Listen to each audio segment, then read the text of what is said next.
What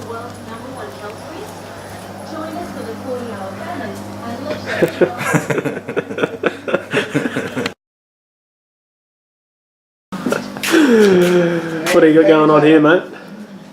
Project kart. Righto. So giving you a rundown of the karts we got at the moment. A couple of videos going to be up probably of this one this week, so keep an eye out for that. But I'm going to give you a look around of the blue karts already semi-finished, running anyway. G'day. Going to give you a quick rundown on the JP kart that we've built. This one's just for sliding around when we've had a few drinks. So, this one's got a 6.5 horsepower motor, just a stationary pump motor. Pretty much all still stock. The revs have been wound up, the governor's still in it. This is kind of a renter kart. If you look around the back, see I've changed the exhaust. Slightly bigger pipe, heat wrapped, keeps the temperatures down on the back. Most important modifications on this was the rear half of the frame. Because it was a direct drive beforehand with a two-stroke, it meant that the sprocket was on the outside of the frame on the right hand side. So when we changed it all, I had to snip here and put this bit of bent pipe in so that we can actually run the sprocket on the inside of the axle hanger. All works, hasn't fallen apart yet, and it does cop quite a bit of abuse. Got the tyres, well, it's got a new axle. We got the tyres given to us at a good price from a local place, pretty much brand new. Basically when I got it, it was just a frame with no rear end, didn't have a seat, didn't have a steering wheel, didn't have a boss kit, so we just sort of, we've huckeried up the steering at the moment, or the steering wheel. It all works. A lot of fun. It's got the big man saddle on it, big fat man saddle. Fits us all in there snug. Got the throttle cable made up by a local motorbike shop. Cost me 50 bucks. No brakes yet. Don't need them. Doesn't go fast enough to need to stop. That's basically that one. Just we got a front pod off an old friend of mine. It's off a dirt track kart. It's roughly mounted. It serves no real purpose other than aesthetics. And this one is going to be my personal toy. This one is a Cali kart. When I got it, once again, it had a two-stroke on it. This one was 100cc, whereas the other one was a 125. I bought this for 100 bucks locally. This has got hydraulic brakes, all the works and jerks. We don't want to leave the two-stroke motors on because for how we drive them, it's not feasible the way they need to be started. So once again, I've gone with the 6.5. This one I've done exhaust work to as well, made my own custom exhaust. This one I want to look a little bit more like a drift car, so I don't want it to look like a full-blown go-kart. So did the exhaust, we changed the intake instead of the standard barrel dodgy, airbox they've got. I used a carby elbow off a pit bike, and then yesterday we fitted a air compressor fitting in there just so that the PCV valve and the rocker cover's got somewhere to blow back into. And it also helps because this is a bit longer and you can't really tune the air fuel mixture on these.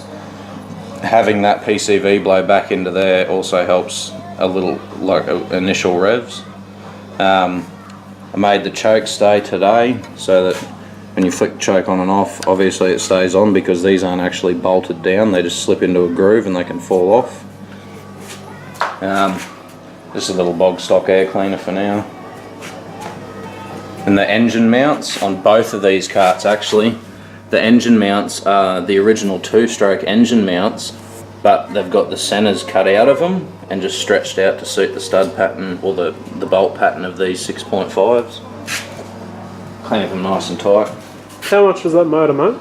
That motor cost me $150 off eBay delivered. The only gripe I have is that the stop switch is a bit dicky. Sometimes it doesn't always work, but I installed, put a little plate up here, a little alloy plate with a kill switch there. So I'll wire that all in, and I'm probably actually going to go old motorbike style and drill a hole in the frame up here and run the wiring for the kill switch through the frame and back up into the cowling of the engine. This one at this point, all it needs really is a throttle cable, a clutch, chain. I've got rear sprockets, but I would like another one that gears it more to the purposes we use it for. Get a steering wheel and another seat. Oh, and I need to get another disc for the brake and some tyres, and this one will be ready to go. I also have to, this is a perfect example of what I was saying before on the other one. This is where the original sprocket sits, and see, if I try and put that carrier over here so that my chain can line up with the engine, my sprocket is going to hit that bottom bar as well as my chain. So this one is going to have to cop the same mod as the other kart, where we cut this pipe about there and have a bend inwards meeting sort of halfway between the engine mounts, and then we have to take the two side seat mounts off and make our own rear seat mount from there. But that's pretty much it for that one. I'm not excuse me, I'm not overly sure what steering wheel I want to go with yet. I want to go with something maybe deep dish, just for a bit of attitude. And we're actually going to show you how to heat wrap an exhaust. A lot of people use the fiberglass based heat wrap. I prefer to use the volcanic rock based stuff.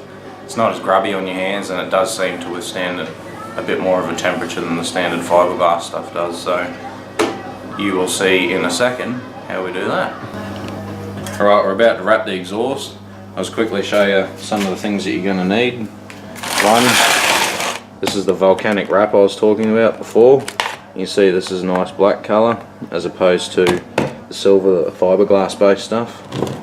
You're going to want a knife to cut it at the end, and you're going to want a flat or a Phillips depending on whatever the hose clamp is that you use at the end of your pipe. Alright, so first step, if you want to, you can put a hose clamp at the start as well. I don't really put one there purely because when you put this stuff on, you want to stretch it quite hard, and if you stretch it quite hard, the first overlap that you do will hold the first part of the wrap that you put on there. So we don't want to start on, as you can see, this is the standard exhaust pipe off the actual pump motor, and this is of course where I started making my own exhaust. We don't want the wrap too close because it might make it too thick and make it difficult to get the nuts on. So we're going to start up here where it's all one size and nice and flat. So get it on there, get a bit of stretch, tuck the underside as nice as we can, and then good reef on it, wrap it around like that. Yeah, it's gone sideways on me. Nice and tight. When you are going around bends too, because while stretching it is what actually helps you get around a bend without losing tension on the inside of the strapping itself. Keep it nice and tight. As you can see there, those first couple of bends have held the start of the actual wrap in, and that will never come loose. I've had some on my quad bike for nearly over a year, and I've not clamped the start of it, it's only clamped at the finish and it still hasn't come off. So you want to keep decent tension on it the whole way around. You can wet this stuff as well. I don't, because when you wet it, it seems to take some of the strength out of it. So I prefer to leave it dry. And yeah, I prefer to leave it dry. It seems to last a bit longer that way. Stop there.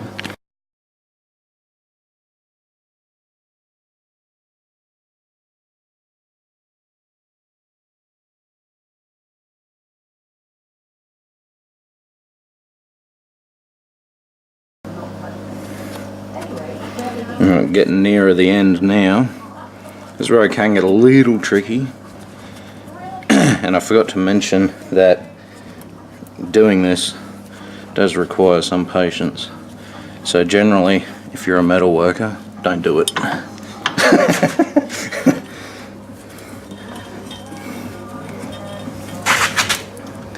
So, we've got that close to where we want it. We are gonna get Crash over here to snip the end for me and hopefully not cut my fucking finger off.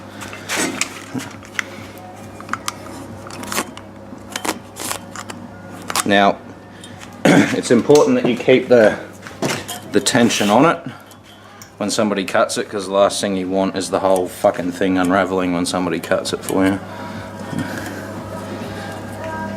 Now, we've got the pressure on there. Crash, if you would please wind that up.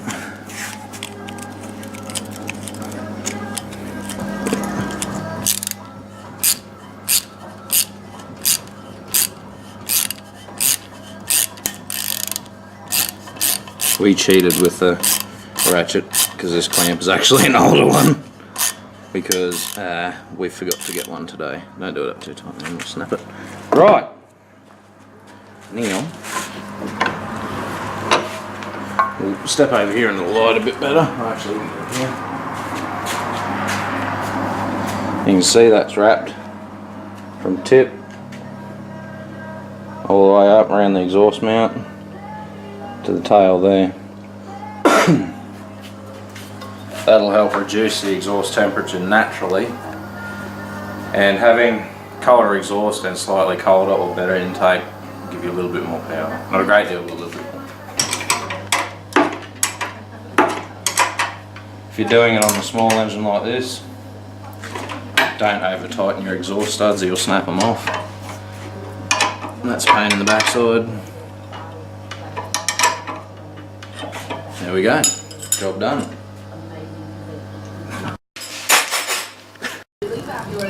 I've always been interested to know, and I know that you talked about the addition